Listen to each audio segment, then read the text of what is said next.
like to warmly welcome you all to this place, this monastery. Firstly, I would like to take few minutes to explain what Buddhism is and give you brief explanation about what Buddhist philosophy is, and then you can go on to ask questions if you have any about the mind, about what we do. Now you all know uh, the teaching of Buddhism started 2,600 years ago in India, where there was a prince called Siddhartha. So Siddhartha, when he was actually a prince, so for him, he had all the luxuries, he had all the things that he needed in life, all the women and everything that he wanted, he had in his life before he became a monk, before he went on search for the truth. He had everything that he needed. He was a well looking man. And at the age of 26, 7, he started to realize some things about his life. Now, everything that they do, every pleasure that he seeks, he always finds sorrow, sadness in life. So he went on a path. He gave up his dream, not dream, he gave up his fortune. He gave up all that and he went on a path. He went on to search the truth in life. So after a research he did, like 6, 7 years of practices, different practices, at the age of 35, he understood, he realized, and he was enlightened. So the thing that he was enlightened on is not some mystic things. The thing that he got enlightened about is his mind. He got enlightened about his own mind, how it works, the natures of your mind, the rhythms, the patterns. When he understood what the mind is, how the mind works, he was an enlightened being. So, after becoming enlightened, he went on to find people and try to convey the things that he understood within his mind.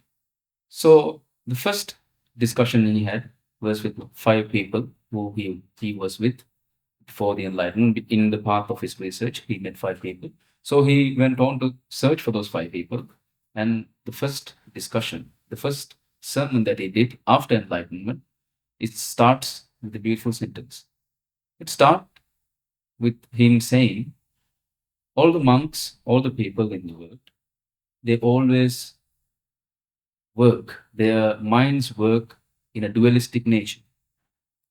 So I would like to explain to you what this dualistic nature is in life as a pattern in the mind. There are lots of patterns in the mind when you understand it. So I will give you a little brief explanation about what this dualistic mind is. The dualistic mind is like this. Now, when a person is born, when you and I, anyone is born, from the very first day, what we understand is now everything that we did with attachment or rejection towards this one dualistic nature in our mind. So, for an example, when we were little kids, now when we are sitting at home expecting our father to return home with sweets, with uh, some toy or something like every time he goes to the market, go to the place where he buys stuff, we were in the expectation that we have the expectation, okay, he's going to bring something sweet to us, chocolates, anything. So at the end of the day, when he returns, if he doesn't bring what my expectations were, we feel sad about it. So, as you can see, in every scenario which happened in our life, in every situation where we were sad, from the childhood up until now, we always either we accepted one nature duality or we rejected the other part of it. So, everything that you see in life, every thought that you have in life, it always comes with a duality. We have short, we have tall, we have darkness, we have light, we have everything, happiness, sadness, beauty, and ugliness. So, everyone in this world, including me, including all of us, when we find happiness in life as well, people tend to do so many things in life to become happy. Like myself, if I take me as an example, where before I became a monk, I also had expectations to get married, to have kids, to do a job, to do studies, everything. So that is the normal path that a human takes in order to achieve happiness in life. So what matters most in life is happiness, right? That is why we do all that we do. We expect to become happy by doing something in life. So, like I said, in this dualistic nature, even though you go in a path to find happiness in life, you will automatically come across sadness. So, what Gautama Buddha understood is that there is a dualistic nature in life. So, when you are attached to one extreme of this dualistic nature, you will then and there will create sadness, suffering from that same situation, the opposite side of that situation. When we love someone in our life, to that extent, the love that we have for that person, to that same extent, we also have hatred toward the same person within ourselves. That is why we see all the time that people who are in a relationship and ending up with fights and things like that, with conflicts. So when you understand this dualistic nature in life, you will automatically understand how a human mind works. So that is the main core, the main teaching of Buddhism. It is about understanding how your mind works, understanding why there's suffering is in our life, to understand how to overcome that. So that is the main part in Buddhism. So the way you explain this, it is all about mind, and Buddhism concentrates only on Yes. it isn't about the soul or the physical nature of the body. The physical nature of the body. The physical nature of the body and the mind and the soul, as you said, we get the ideas about the soul and the physical body through our mind. Isn't it so? So- It may not be through mind, but yeah. Okay, you're thinking about the soul. The idea that you have about the soul is also through your mind, isn't it so? Without, now let's take for an example. The idea, the concept of soul, where did you come across that idea? It's from the society that you live in, it's from the parents, it's from the religion that you acquire, right? So all that you have about the soul, all the data that you have collected from everything that you know is through your mind. So your mind is the whole creator of all these concepts of yours. Am I right? So when you understand that everything that you come across in life is through mind, when you understand the mind, you understand the whole nature of everything. Yes. How are we not to suffer? Sorry? How are we not to suffer? How can we avoid suffering? It's like this. Now, to avoid suffering, now we all know when we live our life, we come across certain sadness, suffering in our life, right? So the first thing that you have to do to overcome suffering in life is to understand why we suffer in life. Firstly, we have to understand what is the cause of our suffering. Then you will realize the cause of suffering for anyone, any individual in this world, is because of the expectations that they have. It is because of the deeply attached expectations of someone. For an example, if you come across suffering in life, let's say because of your kids, sometimes, yes, sometimes your kids do certain things that you did not expect them to do. Because of your own expectations, because of your own frames within your minds, which you have created, when those expectations does not come true from the outside world, you will feel suffering.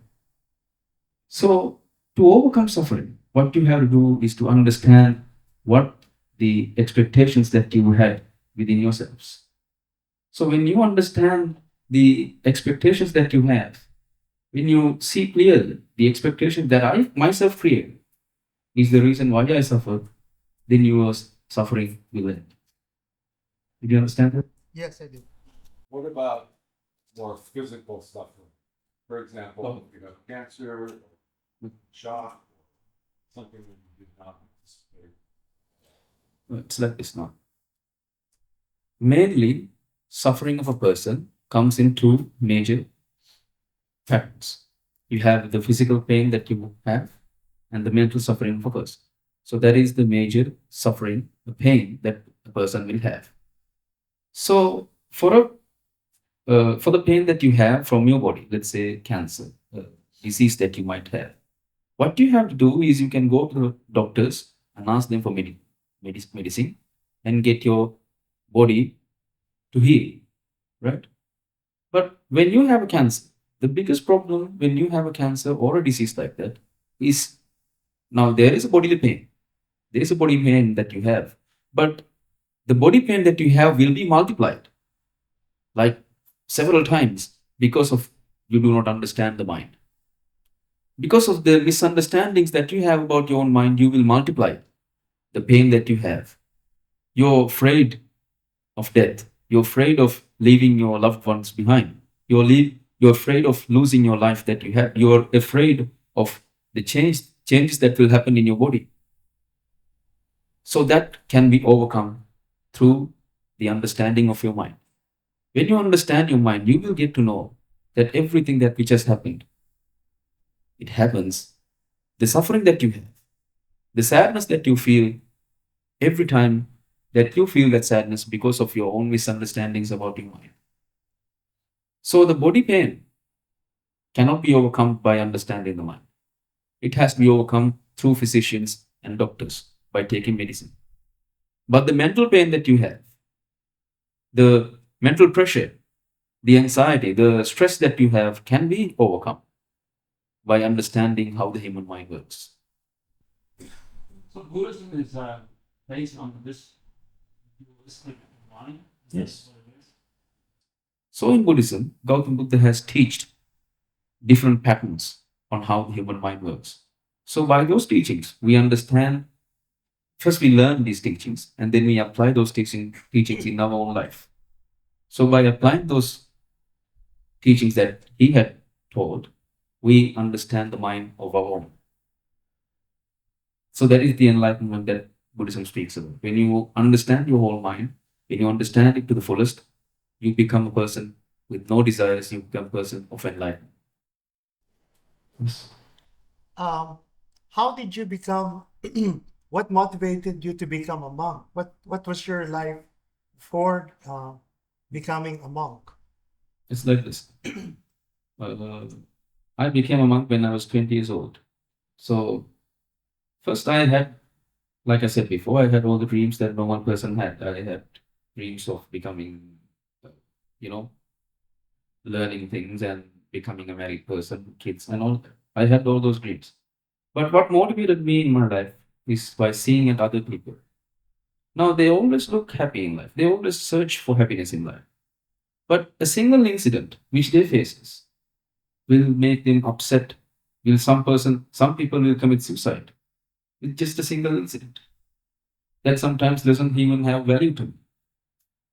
Even though they're happy, even though they have all the things that they want, money, everything.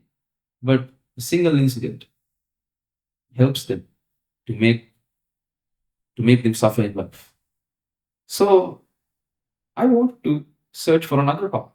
Is there a way to overcome this? So that is when I found out there was a teacher that teaches the ways of life, the ways of understanding human mind. So I came to him and I asked, "Can I become monk one day?" So that is what motivated me to become a monk, to search for a way to understand the mind and to become enlightened. Once you become a monk, are you a monk forever? It's up to the person. It's up to that person. So how do you understand? Is it on each individual to understand the mind? Sorry? Is it based on each individual to understand the mind? Or is it something that is comprehensive? It is up to the individual person, because every one of us, we also acquire a different sets of minds. The way you think is not the way I think. But the rhythms of a mind is same to every one of us. The reason why you suffer in the core, the same is mind. The teachings, when there is teaching to understand the mind, each and every one of us, we listen to that message in different ways. The way we think is different. So every one of them has to overcome their mental problems, overcome to understand how the mind works by their own. Many religions are based, or at least very much focused on the afterlife. You go to heaven, you go to hell, what happens to you after you die. Can you address that in relationship with Buddhism? Now, it's like this. Now, in Buddhism as well, we take an approach on afterlife. So it goes like this. Now, if there's a person, if he did not understand the ways of mind, if he did not understand how the mind and how it works, if that is a person who did not understand his desires, he will be a person who has an afterlife. So, a person who has understood the desires, the person who's realized about his mind, that mind will not go on to have desires. So that person who will not have a reincarnation. So that is the teachings of Buddhism. It is all about now it's like this. Now let's say I have a desire to drink a cup of tea. At my dying moment, if I fully did not understand about the desires that I have, I will be a person who comes back to life to drink tea in the very simplistic means. So, if you have understood every desire that you have, you don't have to understand every desire. When you understand your mind to some extent, you will get to know the desires that you have. So, when you understand all them, you will be a person, you will become in a state. Now, whether you don't have any frames in life, when you will be a free individual, where you have no attachment towards anything in life, so that person does not have to come back. The people who come back, according to their desires, according to the level of their attachment to this world that they live in, life for them will be created. So if you like, I desire to drink tea, I understand it. So this is going to be like I die, come back. That's my desire. Yes, Come back. your desire is the one that drives you through life. That is what takes you on this path, on this journey. Is there a punishment for doing bad things, or reward for doing good things? The punishment for bad things, the reward for good things. Now, like I said before, every human mindset has a dualistic nature in life. So first, we have to understand what is good and what is bad, right? First, to answer that question, we have to know what is good and what is bad. Then we can go to the punishment and reward. So what is good and what is bad? What is good for you and what is bad for you? Example. Well, in a lot of religions, they say it's bad to kill. It's bad to hurt people. Now you have heard it is bad to kill. It is through your religion, it is through the society that you live in. Okay. Now, if you go to some other parts in the world where there might be a society where it says it is good to kill, to survive something. Right? So you have to understand the frames that which has created in life, the concepts has been created by humans that we live. The society, it depends on the society that we live, the good and the bad. So if you take a little light example, then in some parts of the world, it is said it is something it is bad to do in the Western side. It will be good to do in the other side of the world. So there's good and bad in life. It depends on the perspective of each and every one of us. Something that is good to me might not be good for someone else. So it always depends on the perspective that you see life. But as a collective group, we say killing is bad. You're right. But it is to the society that we live in. So the punishment for killing is in two parts.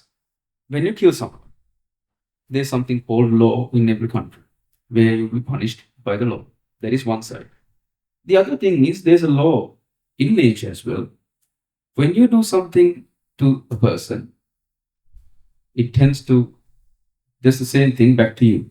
The reward for doing good things is also in the same way. Now, if you tend to do good things to other people, you will receive good. But the thing that you have to understand, the most important thing that you have to understand is this good and bad, the reward for good and the punishment for bad is also an imagination that you have created in your mind. The problem arises with when you think, okay, I have done something good, now there should be a reward for me. That is the expectations that you have. When someone does a bad thing, there should be a punishment. That is also the expectations that you have. So, understanding mind, the first thing that you have to know, understanding mind is through you. You cannot tell the other person and say, okay, he has to understand what he's doing.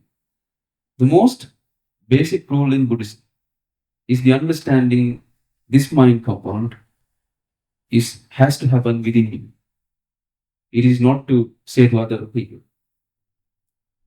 Much of what you're saying is understanding your own mind, and that makes a lot of sense.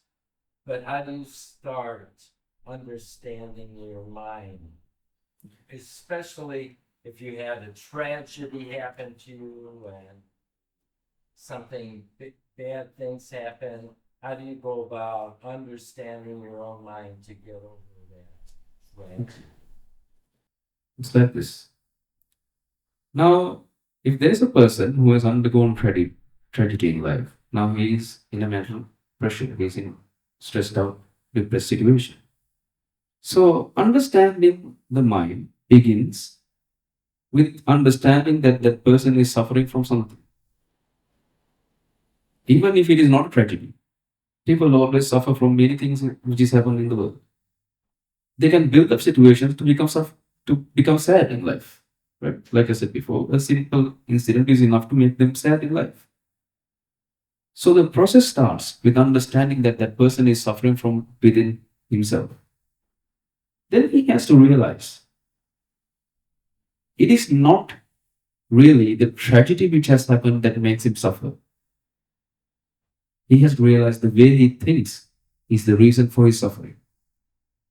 Now, for an example, I explained a little bit about the dualistic nature in the world.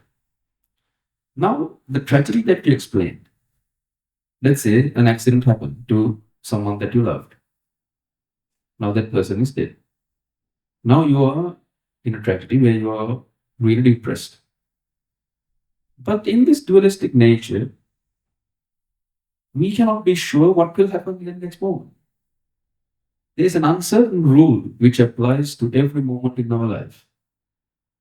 When you do not really understand what this means, you tend to attach yourself to one extreme. You are the one who has created the picture within yourself. You are the one who has the understanding. You are the one who has created a frame within yourself. Okay, the people that I love should not meet with an accident. But in real nature, there is always a possibility that anything can happen. When you try to attach yourself to that extreme, one simple extreme, bad things as you have created in your mind should not happen to the people that I love. When that happens, that person will be suffering. Not because of the tragedy, but because of the way that that person thinks. Love is also like that. Let's talk about the relationship that person has. That person is expecting certain things from the other partner of his or her.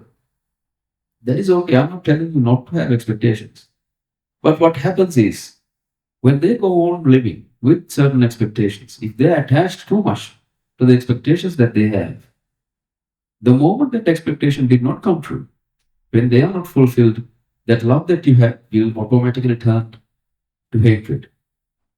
The reason you will always point your finger to the outside world, you will also always say, okay, you are the reason why I am suffering. My parents are the reason why I am suffering. The government is the reason why I am suffering. The neighbors are the reason why I am suffering. This weather is the reason why I am suffering. But no. In reality, the true reason why you're suffering is because of the way that you think. It is because of the way because you don't really understand the way you think. For an example, it's like this.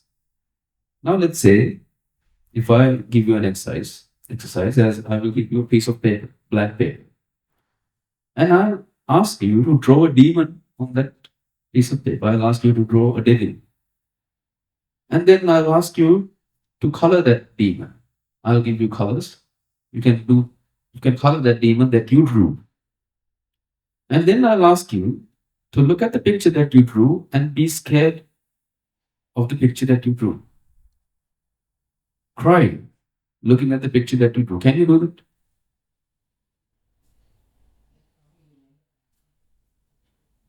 Why is that?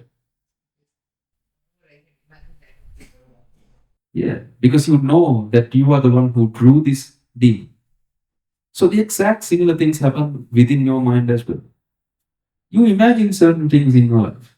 When you go home, you imagine things about a person that you see, okay, this person might be a jealous person. This person is something like this. That person is like that. This situation does not have to happen like this. You have certain imaginations in your mind about certain things in your life. Then unknowingly, you attach yourselves to certain occasions. Then you try to reject the other part. All that is happening in your mind. But the nature happens in some other way. So, according to your expectations, if something happens that you rejected, you will be unhappy. You will suffer in life. If something happens not to your expectations, then you will suffer in life. I'm not asking you to give up the expectations. The thing that you have to do is to understand the expectations that you have. So that is the starting point of understanding your mind. Is there a God in Buddhism? No. There's no the God concept in it. What is the orange color? Does it mean? Does it have a meaning in Buddhism? Not necessarily. There's a wide range of colors that a monk can grow. It's from red to like dark, this color. There's a range we can choose. Does it have a meaning? The meaning would be like it is like the color of enlightenment, something. So do you believe that the color? No, the color doesn't give you energy. It is culture.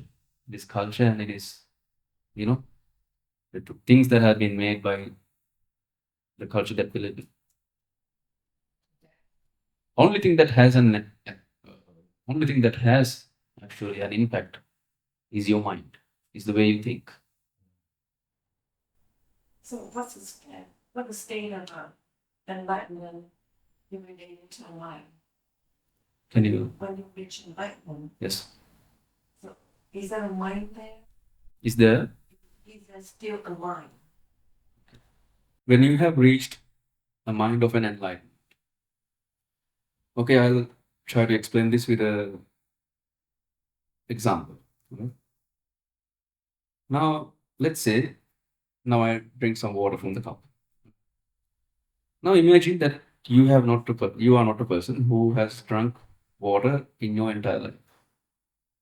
So after I drink some water, I can explain how the water feels like. I can tell you, okay, when I drink water, there's a sensation in my throat. I feel like the water going through my stomach, and I can say so many things. But will you really understand?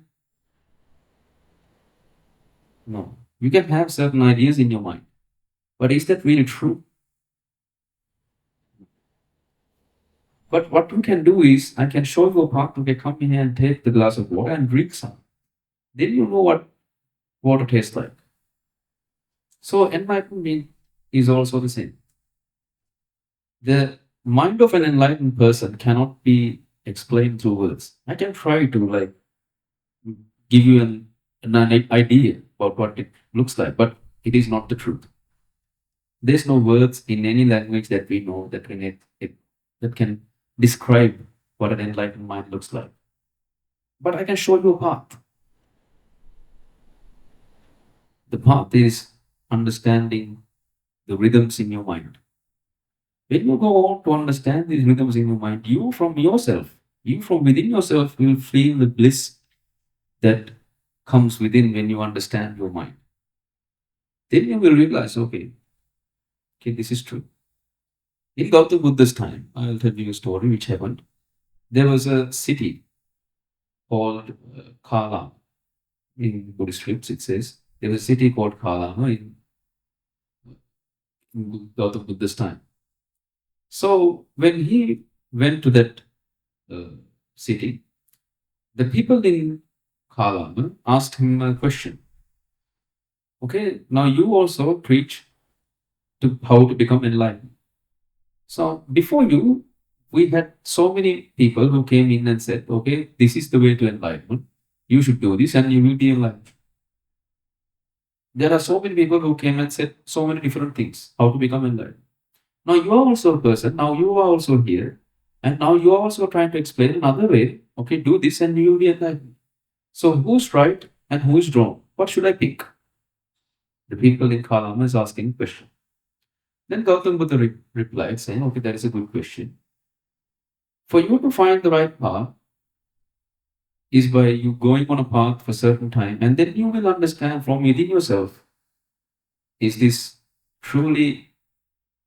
the way to truly understand your mind? Because when you go on in a certain path, when you committed to that path for some time, you will understand certain things about the teaching. You will understand, okay, if I go like this, if I understand my mind, the way that you understand your mind, you will feel from within yourself as an experience. Are you constantly thinking about your mind? No. No. So how many times a day would you say you go really pray? I really pray. Yeah. And you pray 3 times a day, 5 times a day, 10 times a day? Okay. Now, normally praying we do once in the morning and once in the afternoon. Now, for the first question that you asked, do I go on play? Understanding your mind. It happens like this. I go on the normal day as a normal person. I have expectations, I have ideas, I have thoughts that is coming to my mind. I go on do those things. But when something happens, I'm always aware about what happens in my mind. It is not something artificial. It comes automatically. Now, if something happens, if I'm sad about something, at that moment I realize, okay, I had an expectations of some sort. That is the reason why I'm sad. It is not an artificial process. You're not artificially thinking, okay, I have to understand my mind, what is happening. That is not how it works. You go on with your life. You do the normal things that you do in life. But one thing has changed. You will not point the finger to the outside world when you are upset, when you are sad. You now know that the reason for my suffering is not on the outside, it is from within me. Then you understand that. It is not actually you're trying to understand.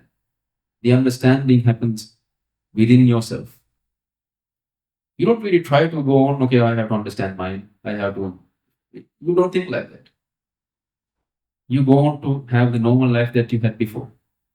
When you come across suffering, when you come across a mental pressure in your mind, that is when you will remember the words of mine. You will remember, okay, some person said in Sri Lanka that the reason for my suffering is not from the outside world, it is from within me. It is the way I think that makes me sad. Then you will realize the expectation, the attached expectation or the rejection that you had within yourself. Your English is so good and your accents are so good. Where did you learn your English? It's really good. Not really. No. How did I learn English? It's by watching movies, actually. I watched a lot of movies. You, exactly. Can you discuss the concept of karma? Now, the concept of karma is like this.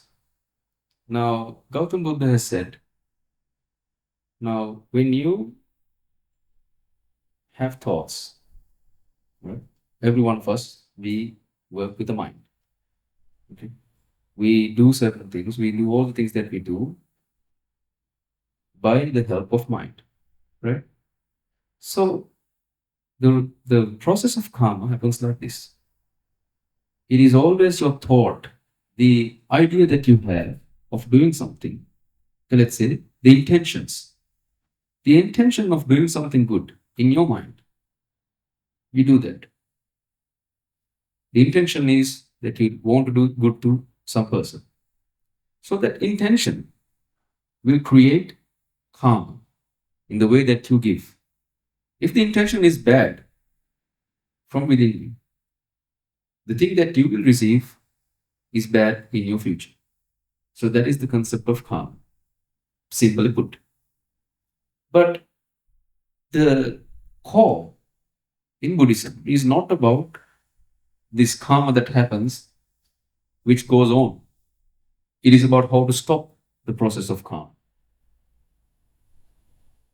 To stop the process of karma is to, when you understand your mind, like I said before, when you understand your mind, the intentions that you have does not carry weight. It doesn't have, the intention is not to do bad or good. The intention is nowhere to be found. Because there will be no person to actually carry on with the intention, if that makes sense. If there's an enlightened person, that person has no ego. There's no such thing from within himself to call as me. The concept of me is also that which has been created in your mind. For an example, if I ask you to tell me about yourself without using any of the data that has been collected in your past, can you explain me who you are? You cannot. Because the idea of you, is it, what's your name? Sir? David. Sorry? David? David. So, are you really David? Sorry. Are you really David? No, because the name David has been given to you by someone else. So, are you truly an American? No. It's right that you're born in America, which has been named by some other people. Now, this part of the world is America. So, it is always according to the society. It is always there. The data that you know is always there to help you to do certain things in life, to make it easy to live, right? Now, if all of us are named in a single word, how can we communicate, right? You're David, I am someone else. It is good to do the conversations. It is easy to do, it is always there, the information, the data that we have is to help us through in our daily lives. But the problem comes is when your data has become real to you. The data that you have acquired from the outside world has become the reality now. If someone comes in and blames you, David, you are a fool, what happens? You will be upset, right? You'll be angry. But now you said yourself, you are not truly David. But why do you get angry when someone blames David? It is because you are the name David as you has become real to you.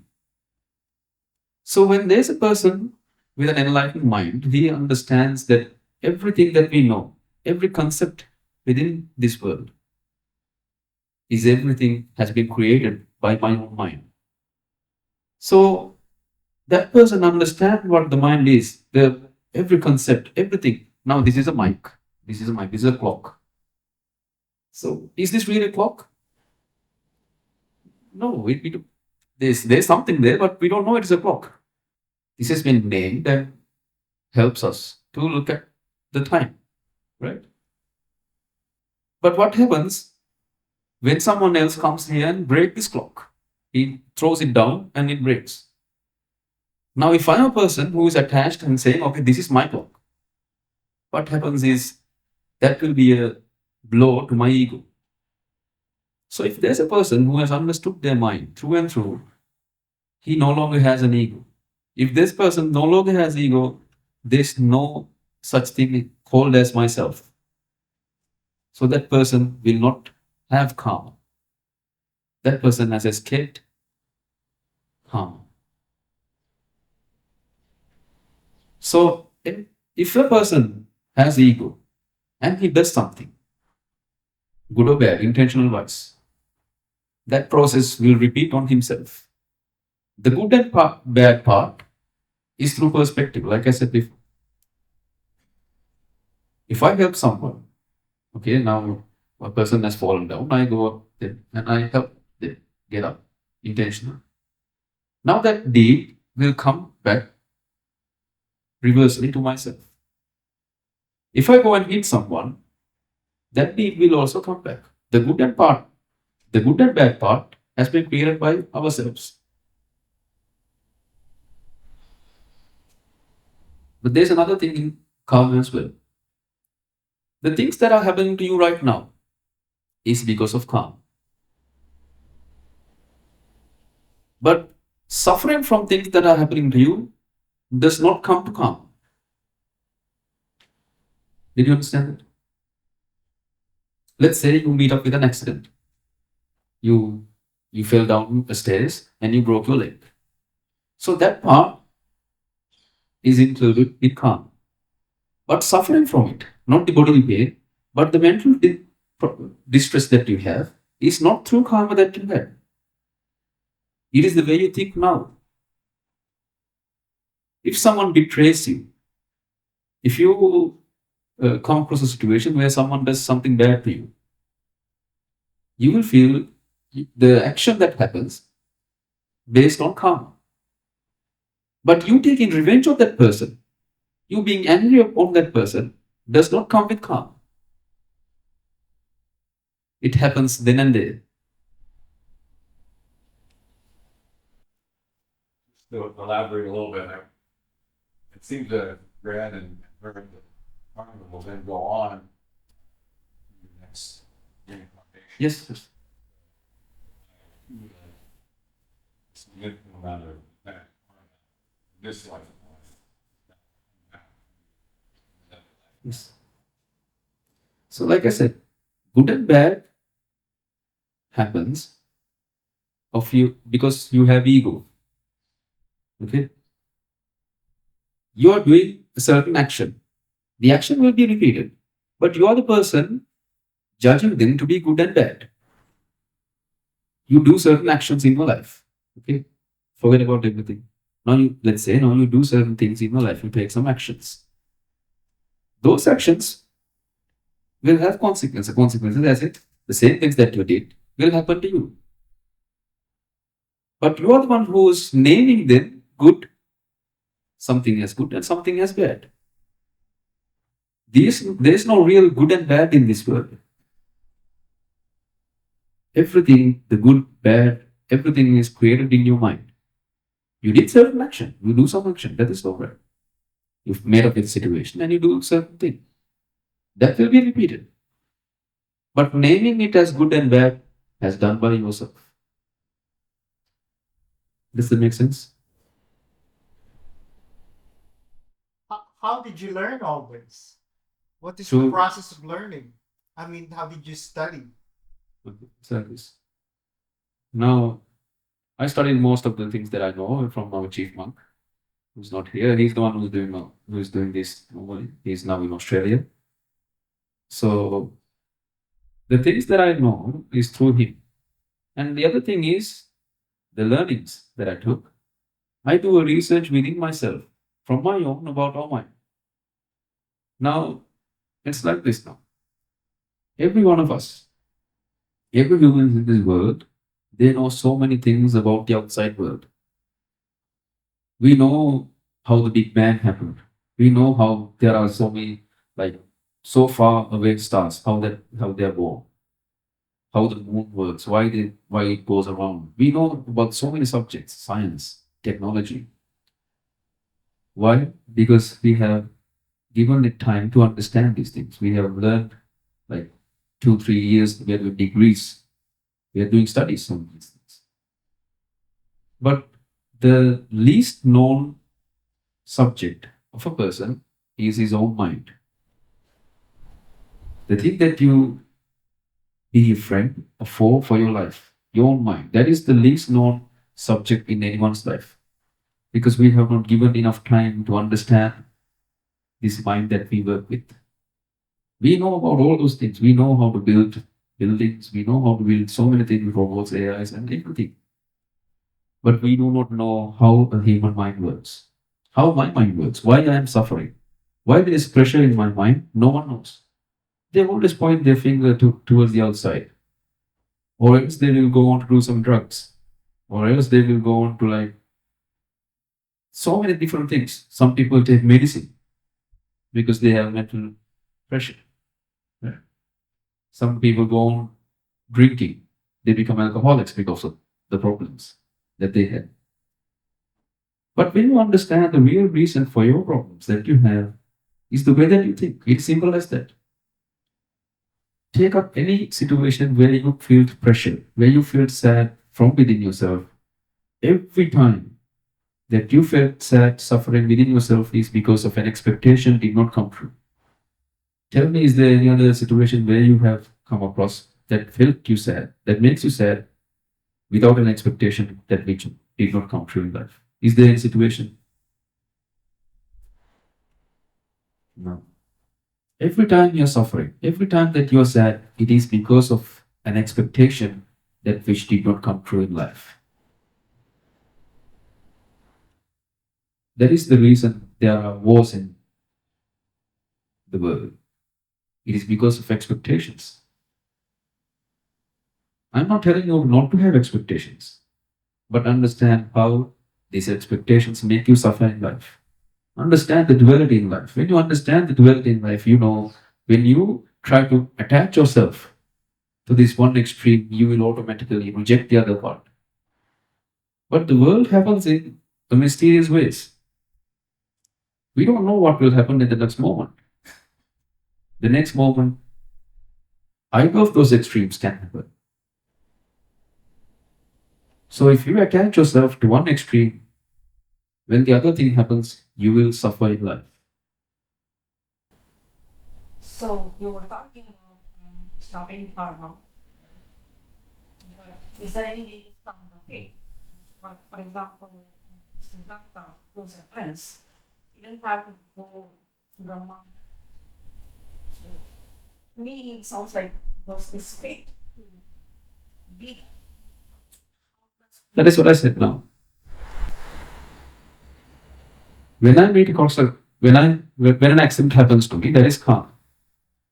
Escaping karma doesn't mean the things that has to happen will happen, but it will not go on continuing. That is what I meant by escaping karma. The life that I have now will not create a karma for me. The things that I have fulfilled, the things that I have collected will happen. But I will not create more situations where things will happen.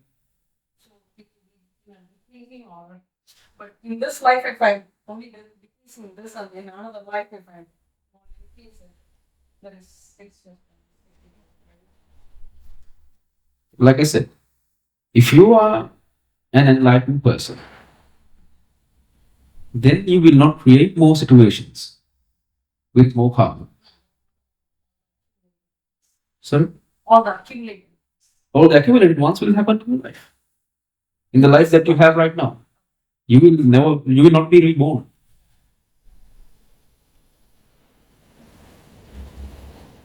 So it's like this now.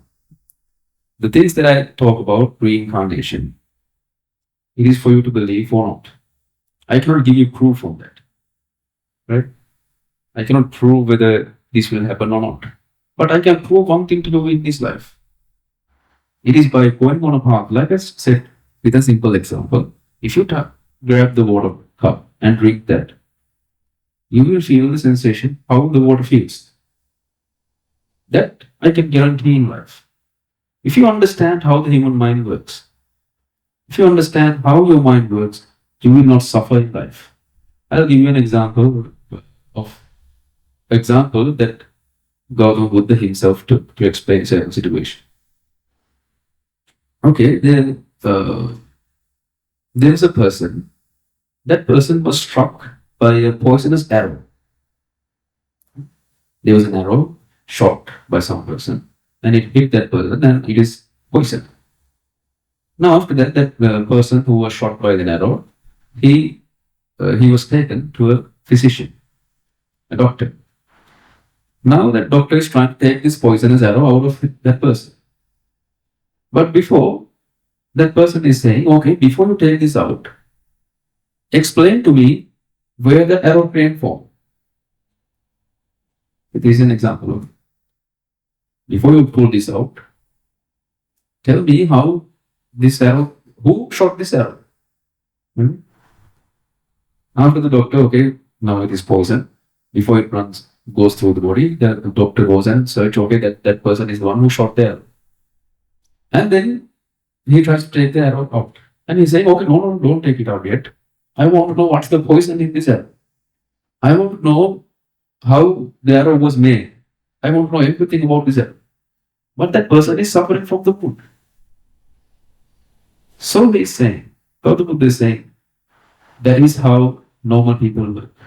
That is how the mentality of people work. They are suffering from life right now. But they are not trying to take the arrow out. They are trying to find everything that goes with it. So my advice is, understand your mind. Go on to have, now you are a person who feels pressure, who feels stressed in life, right? Now if you find the answers to those questions, you will be happy, you will be enlightened in this life that you have. By doing that, you will understand. After taking out the arrow, you can know all the details about it. But first, what you have to do is you have to take out the poisonous arrow. What should we read to understand all this or to learn about Buddhism? Read as a book? Yeah. Okay. It's like this now. There are lots of sermons which has been done like this before. They are all uploaded in YouTube. So what I recommend is when you go back home, I will give you the links on this YouTube channel.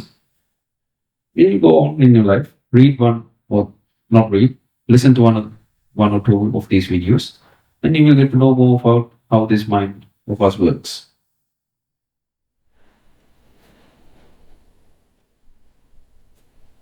Yes. In the United States, a lot of what you're saying comes from therapists. Go see a therapist, and the therapist enlightens you, gets you to think about your mind. How do you feel about that?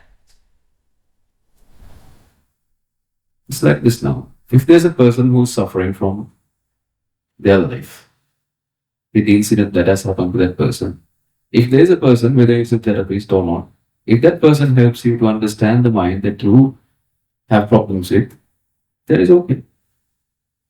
Right? Understanding the mind is not a Buddhist teaching.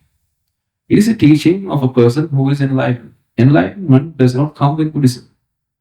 Every one of us, everyone who has a mind, has the capacity to understand that mind. So it is not a Buddhist teaching actually. It is a teaching of the universe.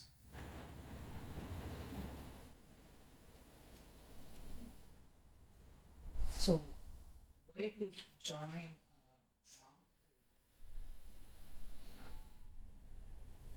To understand you, to take your life, you want, why you not be in a situation and do this thing? First thing is now to understand things that I have understood now. I have to be a disciple of our chief monk. So first reason is that because that I have to come to a teacher and I have to understand these things that I understood now. The other thing is rather said than done. I now living with the family, I always have to deal with lots of desires in life, right? Firstly I have to understand when I let go of those desires, that is the moment that I feel most pressure in my life. So that letting go was a big step in understanding the mind. So the next thing is, after understanding, because I'm a monk, that is the reason why I'm up here and I'm telling you these things. If I was a normal lay person who's having in a family man, I will not be here trying to explain the things that I know about the mind. You came here to have a discussion with a monk. Why? Because normally people think he knows some things about Buddhist culture or things like that. Now, without being a monk, will you be like accepting a person who's trying to teach this? Normally not, right? So that is the reason why it is necessary to become a monk. It is not actually a necessity. Now, you are also a person who can understand that mind.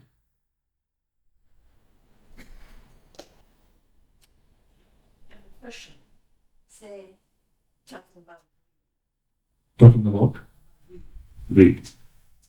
if I want a beautiful house, but I want to maintain that's suffering, right? I'm sad, disappointed, and have it. So now I know that it's suffering. Now I know that I understand the origin of the suffering. So now when it comes to the process of stopping the suffering I have, what's the first step to do? Yes, explain the first step. The first step is understanding the cause of your suffering. The cause of your suffering is the expectation that you have. Okay, building house like that. You have an expectation. You have a certain expectation. In that which, if that did not come true, you will suffer in life. So understanding your expectation is the only step that you have to take. When you continue in your life, when you go in your life, when you see this process happening to you 2-3 times, you will see this in your life. After that, you will automatically apply this formula to every single scenario in your life. That will reduce your stress and suffering. I know that from my own experience. You don't have to do anything. You don't have to understand the reason for your suffering. You just have to be an observer of your own mind.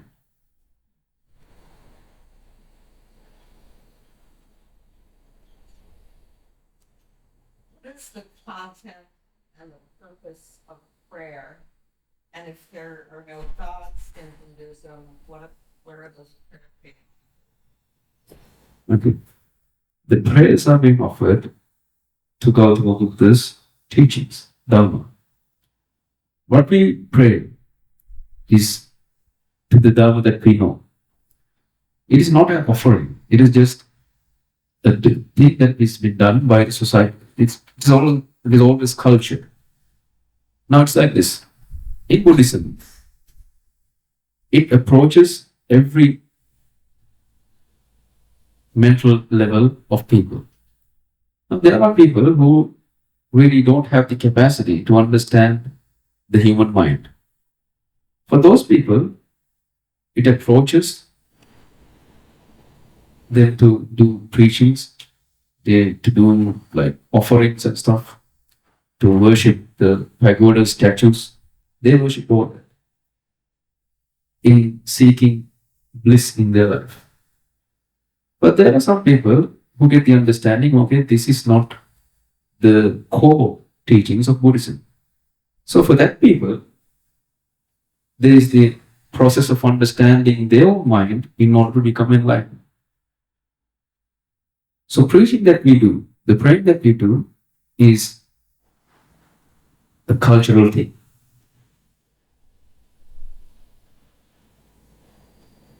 It is perspective of some. Let's say some people, they pray saying, okay, please help me to overcome my suffering. So that is how they pray, right? Normally everyone prays, okay, help me to guide my way.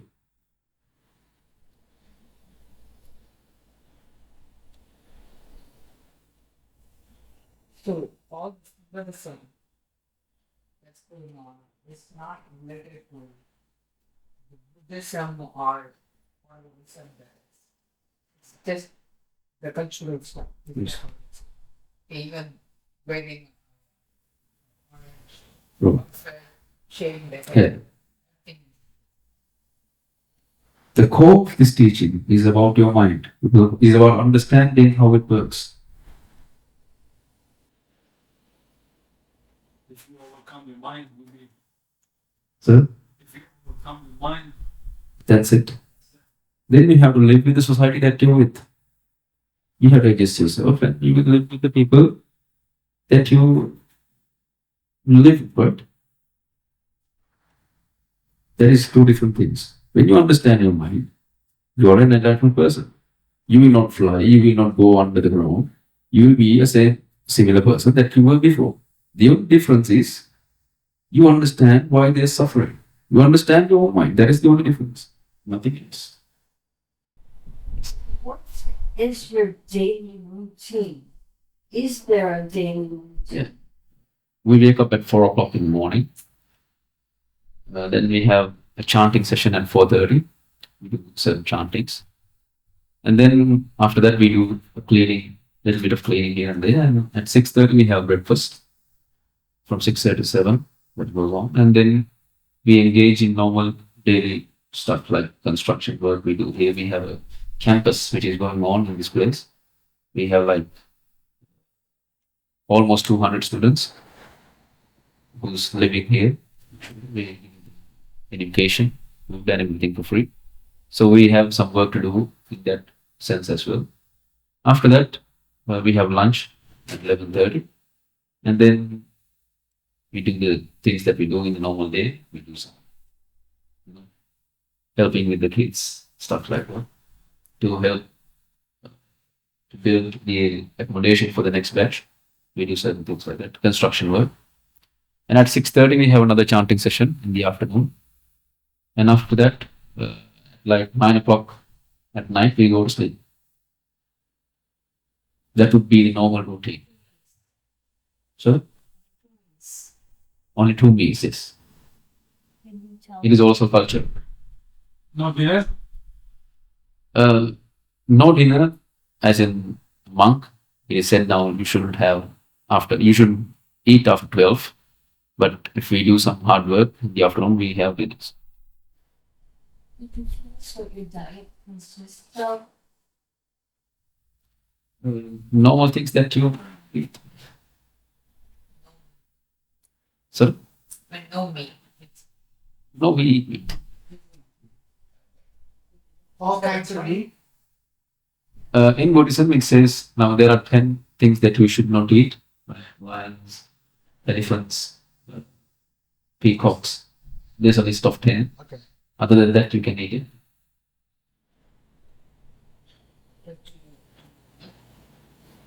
Lions? No.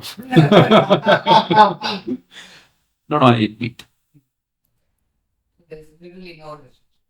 No. How do you? How do I train my mind? It's like this. We don't really train my mind. I just go on normally in my life. I just go on with the flow of my life. When I come across certain problems, when I come across certain sadness in my life, That is the part where I train my life, train my mind. Why to go on searching for the reason why I suffer? That is the way to train the mind. You don't train your mind to think in a way. You understand your mind. So those are two different things. You don't train it. You understand. Is it required to meditate? It's To like train this. the mind? It's like this.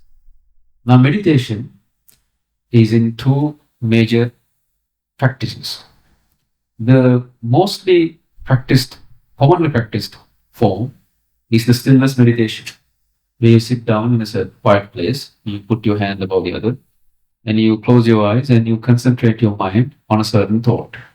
Maybe your breathing, maybe the sound of the fan, maybe thought in your mind. You concentrate your mind onto that certain point and try to concentrate your mind for a long time. So that is concentration meditation. So that is the mostly practiced method of meditation. So when you go on that path, when you do that meditation, to achieve bliss from that meditation as well, you have to have committed like 5-6 hours a day for like so much time. You have to concentrate your mind. When you go on that path as well, you will have great bliss in your mind. But there's a little problem with that. It is that when you come back to the society where you live, when you come back to the society, when you come back to do your job, when you go back to your own life, ordinary life, you will feel the same pressure, the same suffering, the same distress that you felt before as well. In that moment as well, you have to go back to a silent place and do the meditation in order to achieve the bliss that you had. But there's another way of meditation as well, which is called vipassana. Vipassana is the meditation that we talked about. It is understanding your mind. That is also vipassana. That is also a meditation method. That meditation, you don't have to sit down and do it. You don't have to go to a quiet place and do vipassana. The greatest place, the most acceptable place to do vipassana is the place which has more fire in it. Is the place that you feel most pressured. That is the place that you do vipassana. The place that you are most distressed. That is the place that you do vipassana. Because that is the point that you can understand how the human mind works. So you don't have to sit down to do vipassana. Your whole life is a meditation. How do you know we've achieved enlightenment? How do you know when you achieve enlightenment? Okay, it's like this. Now when a certain person comes and say, okay, something like this happened to me, I am very sad. But then you will think, okay, something same will happen to me, I won't feel anything. Those are like just glimpse of hints that you will get. Okay, you are a person who has enlightenment. You will never feel like I said, a person with enlightenment is a person without any ego in himself. He won't feel like he will be a person who doesn't even get attached to the soil that he lives in. He will be a person who is literally flying. He's not flying above, but he's not attached to anything in life. He's a very free. He's a person without any expectations. He's a person without any frames which has been created. Is this some compassion for that? Compassion is also like that. Compassion is also an extreme. When you are an enlightened person, your compassion is with the entire world. You don't frame the compassion that you have. You don't frame the love that you have. It is to the entire world. That every person I see, I give the same expression that I give. Like, I don't have the previously judged idea about someone. Every moment that I face is a new moment. Like I said, that person will lose the compassion as you see how compassion is. The compassion that you have created, the concept of compassion that you have is according to your perspective. So an enlightened person will have compassion according to a person who doesn't have any. So maybe you're right. That person will lose the compassion as you see compassion. So here, you said here you're Yes. so let's say that according to the society norm, one shouldn't think something that is done. So as a person who knows your mind, will you tell that person that it is wrong? Or will you just let go of it? It is according to the situation that we face. Sometimes we even punish the kids. That is what I said. We act according to how normal people work. That is how the society works. We sometimes punish them, we tell them that is wrong, that is right. That is the society. But doing that also, we sometimes go to these kids and say things that I told you as well. Every good and bad is the concept within yourselves. We say that as well, and we teach them how to live in the society. Those are two different things. We had like a long conversation, right? Thank you Very very good much. time. Thank you, Lord. So we have created some. Now, in the world, we, in actual, this southern part of Sri Lanka has the greatest cinnamon. He said, we have the cinnamon, which is good. So we have created a cup of cinnamon tea for you to enjoy. So it has been nice to meet people like you. So I bless you all to have a wonderful journey ahead of you and have the capacity and courage to understand the human mind that you live with.